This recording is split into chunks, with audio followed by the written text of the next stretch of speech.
Hello there, my name's Dawn and I do lots of Q&As on my channel, lives, anything you want to know about or you want me to answer, then as I say, just drop me a comment and I will talk about whatever you want to talk about. So let me know in the comments what you want me to talk about next.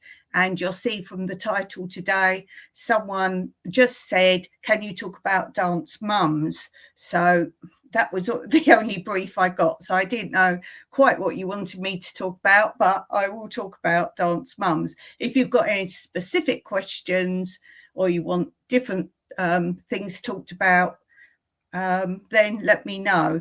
So I'll just share this with you first to let you know about my Q&As on this channel.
So that's the Q&A. If you've got any questions about absolutely anything, professional people I've worked with, how to get onto TV, how to get musicals, I've been there, I've done it all. I've got people in everything. So if you've got specific questions, add them to your comments. And then as it says, I will make a full live about it, answering your questions.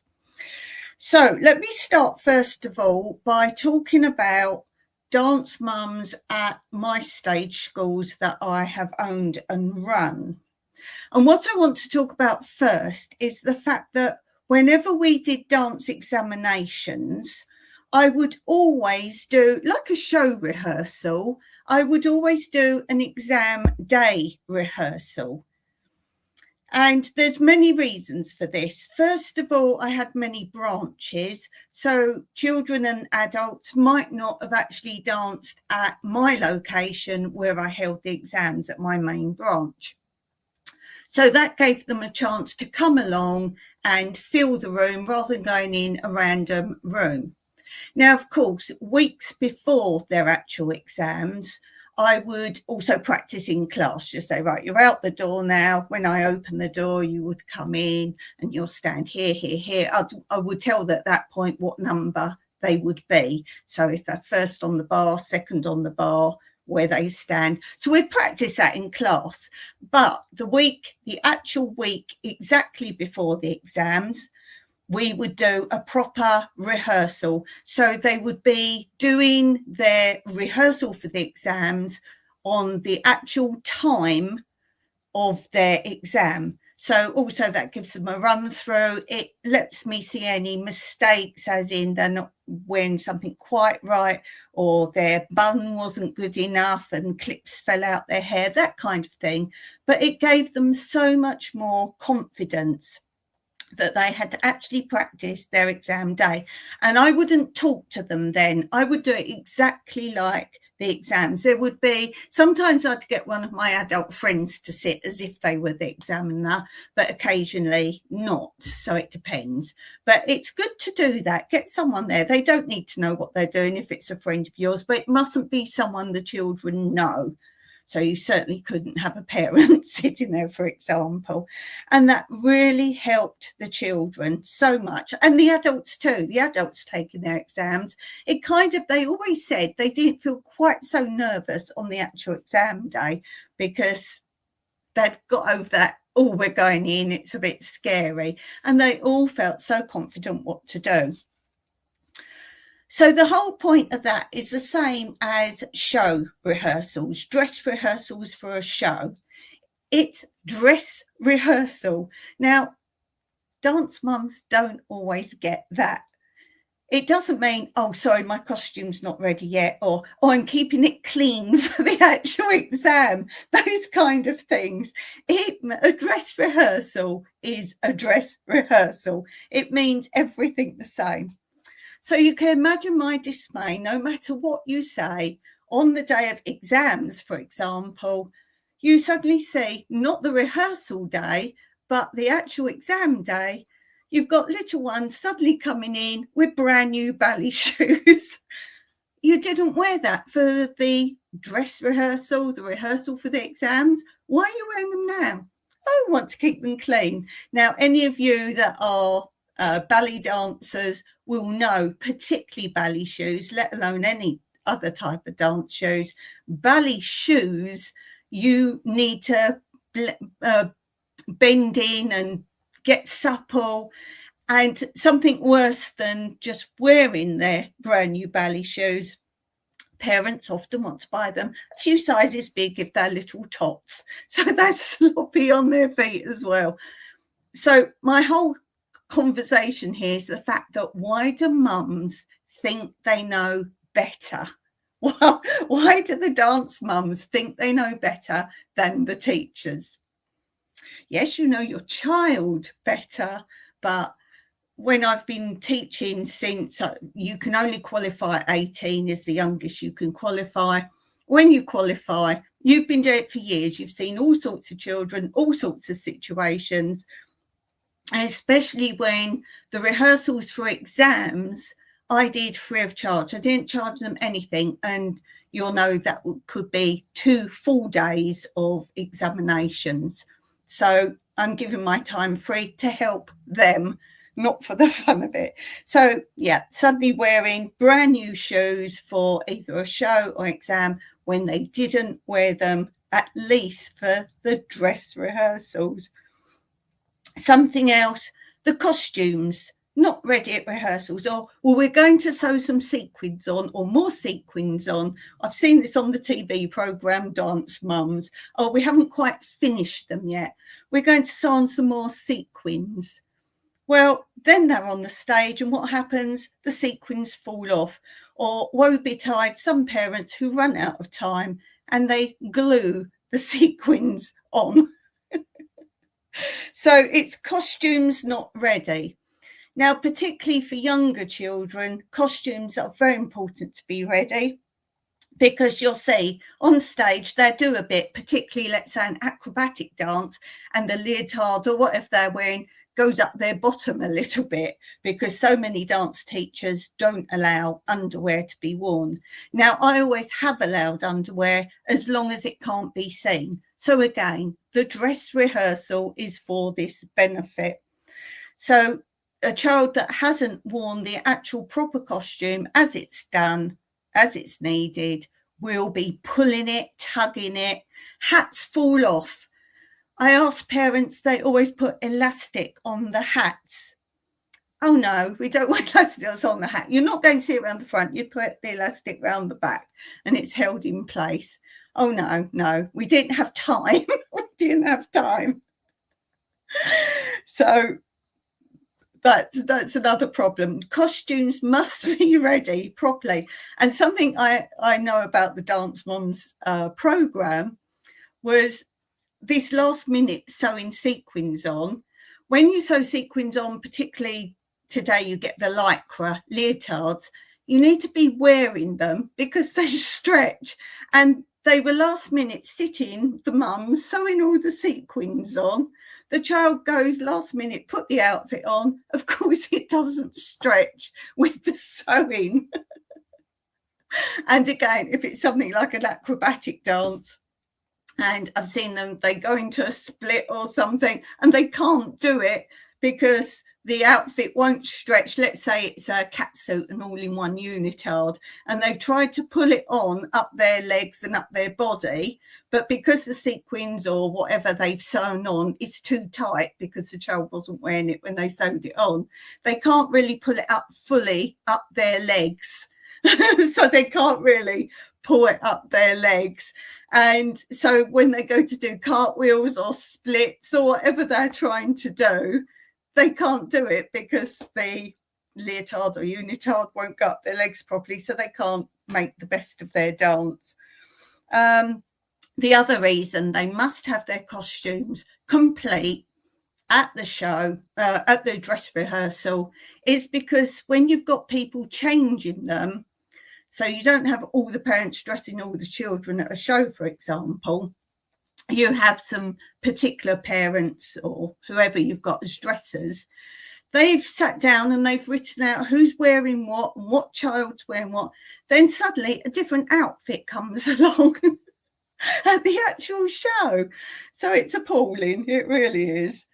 What else? Oh, where's your props? Oh, we didn't bring the props to the rehearsal. Props are missing. Or again, even changing a prop can be a thing. So if you've got stagehands, whether it's at a dance competition or at a show, the stagehands need to know the props, what they are, where they're going to be. So there's that. So the parents say, oh, we're too busy, we're not ready, we'll bring the right thing on the day. They don't realise the consequences of not providing the things, or it's their own child that's going to suffer in the long run. Something else I want to talk about is a particular show. You have the dressers, as I say, and one of the venues we used, it's going to be hard to explain, but you went through the little ones' dressing area into all the other dressing rooms. So you go through there were curtains up between, but there was a narrow, it's not a corridor, it's part of the room, but it's the narrowest bit of the room. And I had put the rails in this area so people could come and get whatever they want. I'd go away and start doing rehearsals and sorting things out and sorting out the stage crew. When I come back, the parents have completely moved everything. Oh, we thought this would be better. Now, however many years I'd already been doing the show this way, goodness knows. They'd moved the rail into the widest main area where the little ones would have all been. So they moved the rail from there to this. I had it in the skinny bit and they moved it to the bigger area. And then they put all the chairs and sofas lined up in this thinner area. Well, if you know little tiny tots, the first thing they're going to want to do, I always put out whether it's lessons for little brothers and sisters or at rehearsals, colouring books, and obviously not marking pens, but colour pencils. They've got things to keep them entertained, but they can still listen for what they're being told to do or called. So all the children sat on the floor in this skinny area.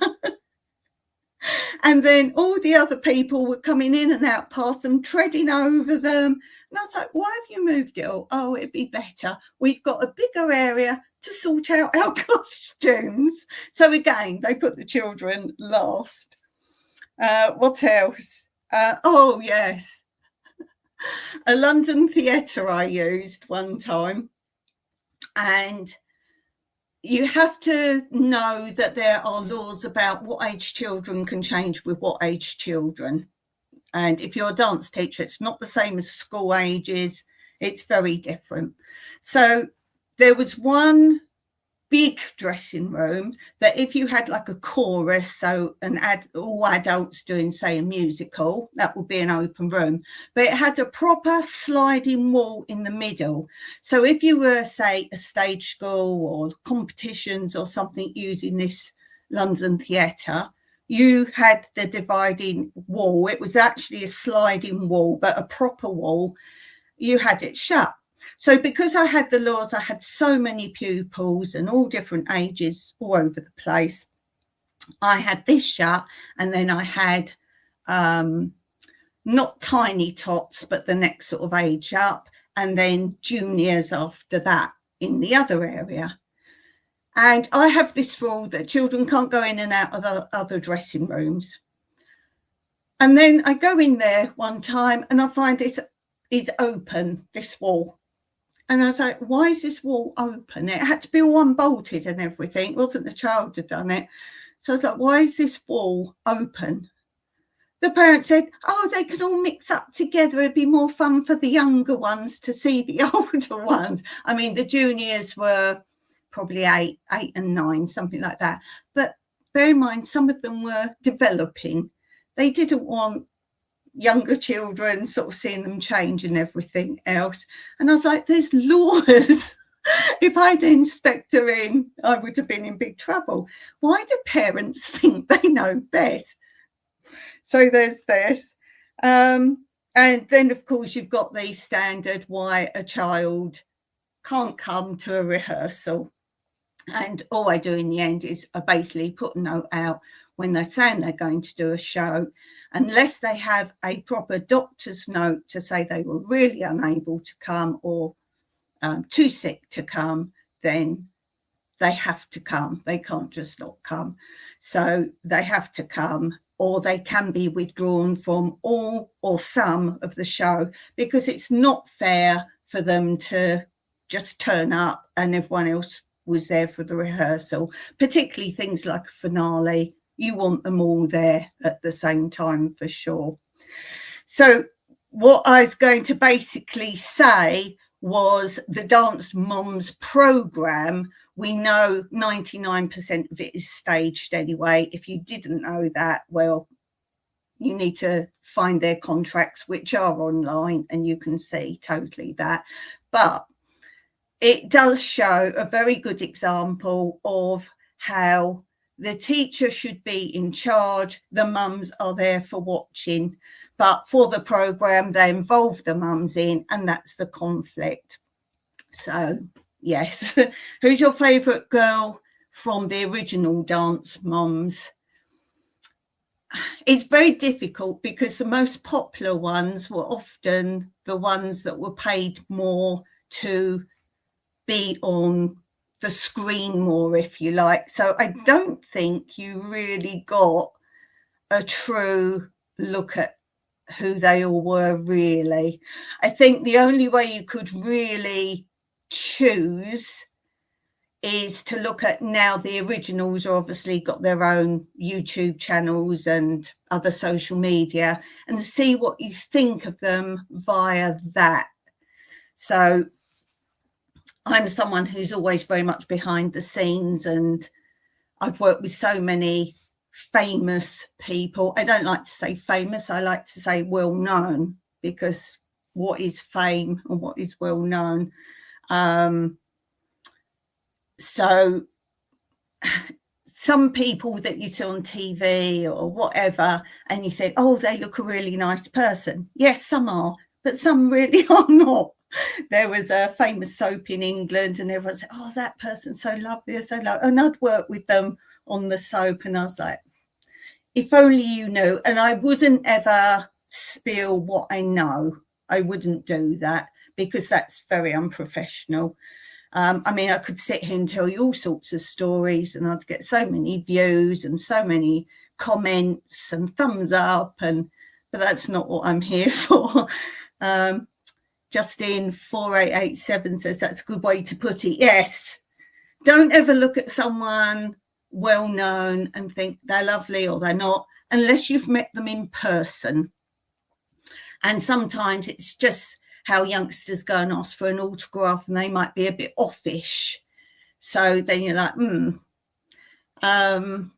So it's very difficult for you to say about someone unless you really know 100% about them. And as you know from the Dance Moms programme, a lot of people were pushed forwards into the limelight. They had other contracts pending for other things they were going to go on to. If that's something you don't know, sometimes TV, for example, is a good one, or even these reality programs. I don't know where you're from, but if you get these reality programs on TV, before they've already gone on the reality programs, a lot of them have already got contracts pending. So there's that. So there's a lot going on. So if you've got any specific questions, as I say, I will not spill the beans. I've just realised my computer battery is going. I will not spill the beans and talk personally about people. But if you've got basically genuine questions about production or TV or anything like that, I will answer them. So drop them in comments. I will probably do another video talking more about specific TV programs if you're into specific TV programs. But as I say, I'm not going to spill beans. That's very unprofessional. But apart from that, let me know. And here's a quote for you.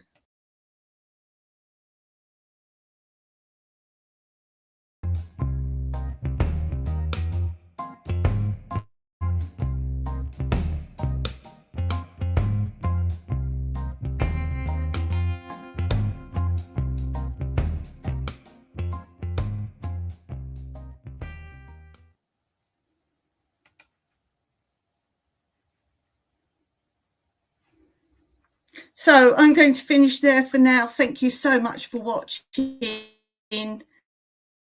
As I say, drop your comments below and I will make another video on what you're interested in.